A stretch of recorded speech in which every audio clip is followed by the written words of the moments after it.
He was the charming, ambitious guy everyone loved, and I was the quiet, artsy girl who somehow caught his eye. For 10 years, our life was a beautiful tapestry we wove together. We built a home, we supported each other's dreams, and I truly believed we had the kind of love that would last forever. But love stories don't always have happy endings, and sometimes, the person you trust the most is the one hiding the deepest secrets. It all started subtly. A shift in his routine, a new password on his phone, late nights at the office that became more and more frequent. At first, I dismissed it. Sawyer was a partner at a big law firm. Stress and long hours came with the territory. I'd tell myself, he's just busy, Kala. Don't be that wife.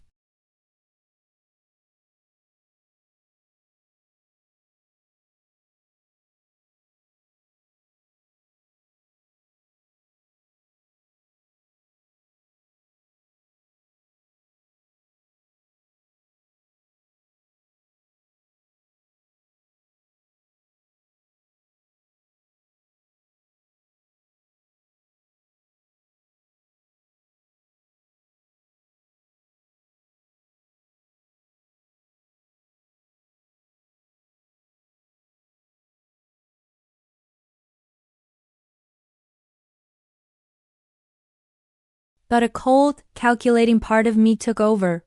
Rage is loud, but silence is powerful. He thought he was being clever, but he had no idea that his audience of one was now watching his every move. So, I started to play his game. I became the perfect, unsuspecting wife. I smiled wider, I laughed louder, and I made sure our home was a sanctuary of peace and love. All the while, I was gathering my ammunition. I downloaded the photos from the cloud. I noted the dates and times of his late nights. I even placed a small discreet audio recorder in his car. It was a desperate move, something out of a spy movie, but I needed to know the full extent of his betrayal. Listening to those recordings was the hardest thing I've ever done.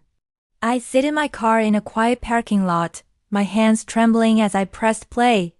I heard him talking to Lena, his voice soft and intimate in a way it hadn't been with me for years. He called her a sweetheart. He promised her a future, a life together, once he figured out how to leave me without losing half of his assets. That was the part that stung the most. It wasn't just about another woman. It was about money. Our life together was a business transaction he was trying to dissolve with minimal losses. The weeks that followed were a blur of feigned normalcy. I'd host dinner parties, smiling at our friends as Sawyer put his arm around me, a picture of a happy couple. Inside, I was a raging inferno. I documented everything.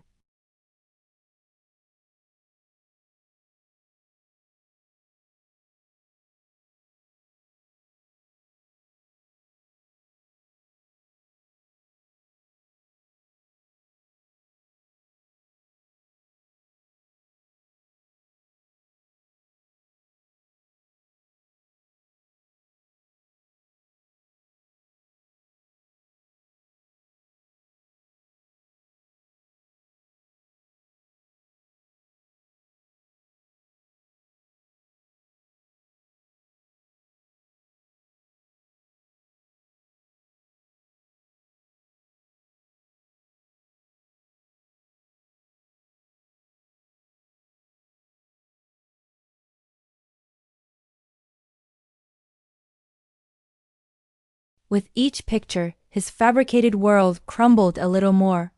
A misunderstanding? I asked softly. For 6 months? Was it a misunderstanding when you told her you loved her? Or when you were planning how to divorce me without it costing you too much? His eyes went wide with panic. How did you know that? That's when I placed the small audio recorder on the table. You talk in your car, Sawyer. A lot. For the first time, I saw genuine fear in his eyes.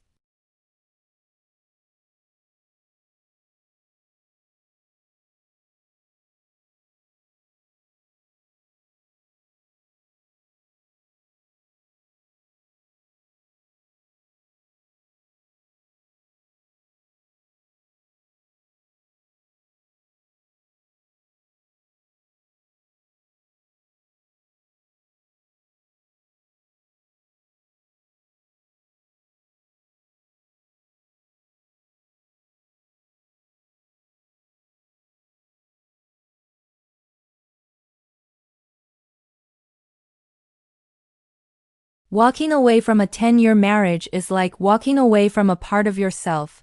The first few months were hard. The silence in the house was deafening.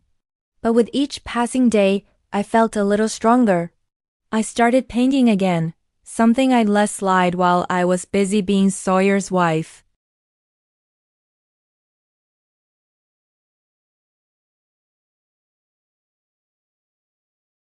But on a brand new foundation, one that was all my own.